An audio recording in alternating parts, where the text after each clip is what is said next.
name is Helen Alphonso, DO. I am a psychiatrist in Fort Worth, Texas. I'm also board certified in addiction medicine as well as lifestyle medicine. I work for a county hospital in Fort Worth, Texas called John Peter Smith Hospital. So, this is the big step of what I really hope comes from this lecture. I would like for there to be a validated scale for identifying severe ADHD cases. My JPS team is currently working on a scale, but if anybody else can possibly come up with one sooner than we do, that would still be great because we need to validate the scale that we currently have. But I do believe we need to be able to determine which are severe cases versus mild cases.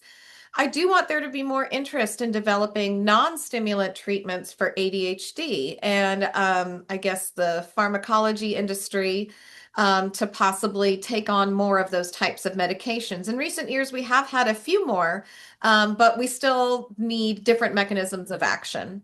I would also like the community to be educated that while stimulants are the most effective at reducing your scores in ADHD scales, they do come with some catastrophic risks, such as cardiovascular disease, psychosis, and Parkinson's disease.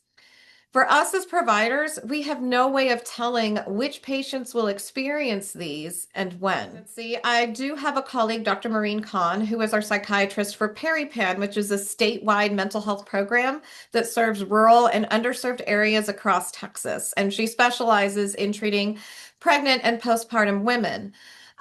She has shared with me some of the only studies we have are animal studies and population studies, since it would be unethical to perform these, to perform a randomized controlled trial with stimulants on pregnant patients. She brings up how we do have to carefully consider medications in pregnant patients, that one of the biggest considerations should be how do we respond based on the severity of the illness that the mother has. That severe illness does warrant treatment, and that mild illness, we have to have that conversation about the risks and the benefits. With regards to addiction, I will disclose I'm board certified in addiction. A third of my patients in my county clinic have a co-occurring substance use disorder.